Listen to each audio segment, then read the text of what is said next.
L'avenir nous réserve pas mal de choses parce que la préfabrication a encore un potentiel qui est probablement sous-exploité.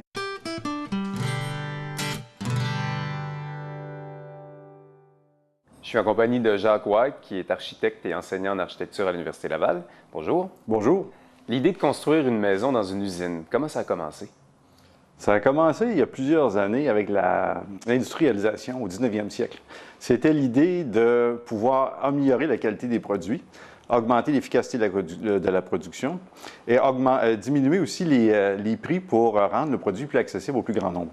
Si on fouille, il y a des origines un peu plus lointaines à l'idée de concevoir et fabriquer sa maison ailleurs qu'à l'endroit où on l'habite. Déjà dans les années 1500, les gitans habitaient des maisons qui étaient mobiles et puis l'idée, c'était de pouvoir déplacer sa maison avec soi.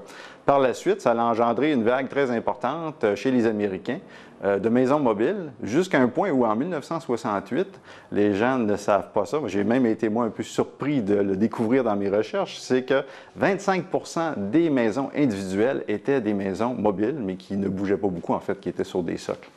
Et par la suite, donc, ça s'est développé, mais dans d'autres milieux, c'est pas exceptionnel non plus et c'est pas très récent. Par exemple, si vous prenez en Scandinavie, ils ont produit des maisons préfabriquées il y a très longtemps.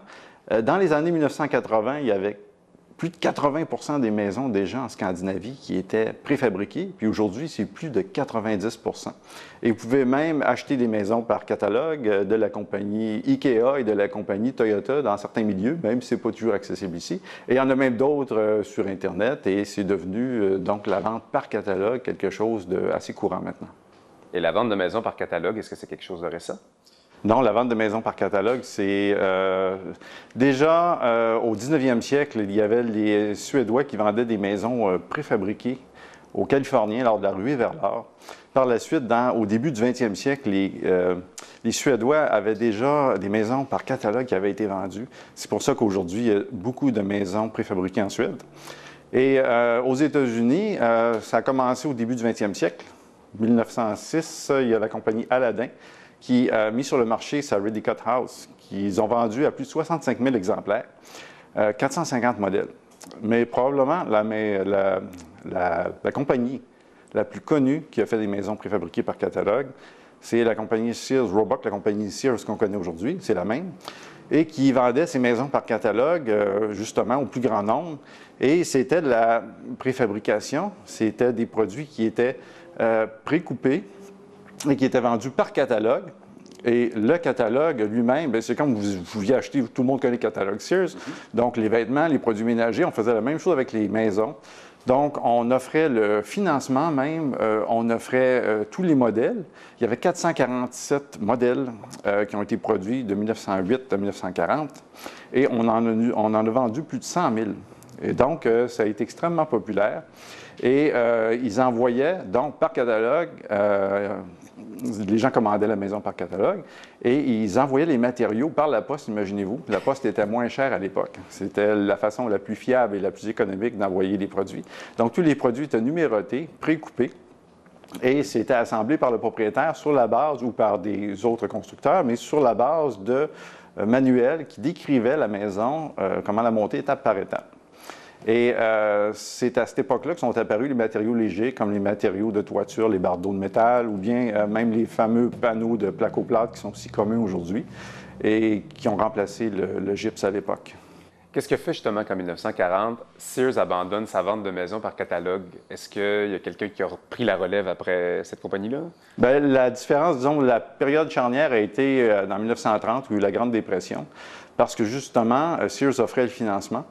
En offrant le financement, bien, ils ont eu beaucoup d'acheteurs qui étaient en défaut de paiement et ils ont décidé, après quelques années, d'abandonner le produit des maisons comme ça par catalogue. Est-ce qu'il faut comprendre que la vapeur s'est inversée? Bien oui, absolument. Il y a eu une époque juste après, si vous prenez la fin de la Deuxième Guerre mondiale.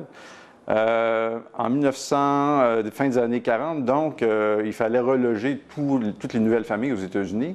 Et c'est là qu'est apparu, bien évidemment, ce qu'on connaît comme étant le baby boom. On pourrait dire aussi le boom des maisons préfabriquées. Le fameux Léviathan, je ne sais pas si vous avez déjà entendu parler, mais Qu'est-ce que on c'est? peut associer l'image au film Édouard aux mains d'argent. Oui. Donc, vous voyez les bungalows, tout pareil, produits en série.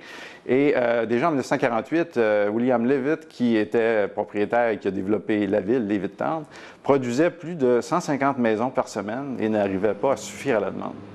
Et le problème avec ces maisons-là, c'est que ça le produit le même modèle à répétition.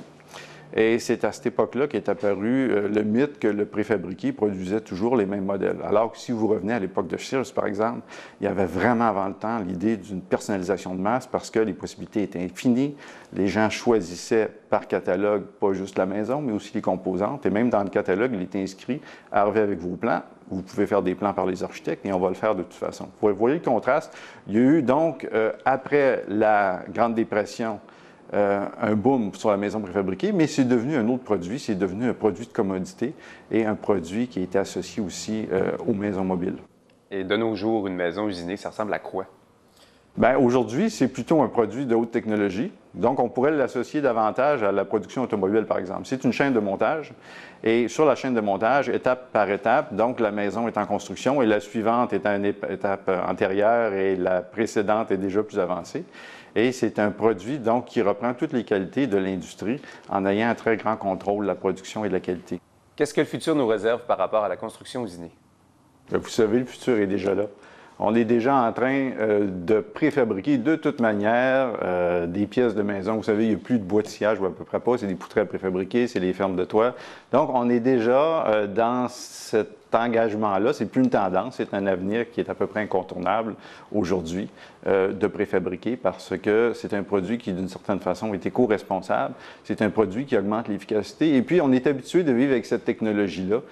Qui voudrait aujourd'hui troquer son cinéma maison pour un vieux tube écran parce qu'il y en a la nostalgie? Un vieux VHS. Oui, ou un VHS, ou bien son iPhone pour, par exemple, un vieux téléphone à cadran. Donc, c'est l'avenir. Il faut savoir intelligemment se servir de la nouvelle technologie, tout simplement. Et la tradition n'est pas nécessairement oubliée pour ça. Vous savez, c'est tout simplement de l'actualiser et de pouvoir la pousser plus loin parce qu'on est en train de construire l'histoire de demain d'une certaine façon. Les tendances actuelles de développement éco-responsable, de personnalisation de masse aussi, sont des tendances qui ne sont pas passagères, qui sont là pour durer. Il n'en tient qu'à nous d'actualiser ça. Et ça se met de différentes manières. Il y a une architecture contemporaine qui est en train de naître un peu partout et je pense que de plus en plus, les gens ne voient pas l'architecture contemporaine comme quelque chose qui est associé à l'élite ou aux gens qui ont beaucoup d'argent, mais que, comme la personnalisation de masse des catalogues Sears ont pu le faire, ont rendu cette technologie-là accessible à tout le monde. Donc, l'architecture contemporaine s'accommode très bien de la préfabrication parce que les bâtiments, les modules sont plus solides. Il y a des nouvelles possibilités de plus grandes ouvertures, de porte-à-faux qui conviennent à notre façon de vivre d'aujourd'hui. Donc, c'est l'avenir qui est en train de se construire et il suffira de voir les tendances et puis il est déjà engagé. Merci, M. White. Avec plaisir.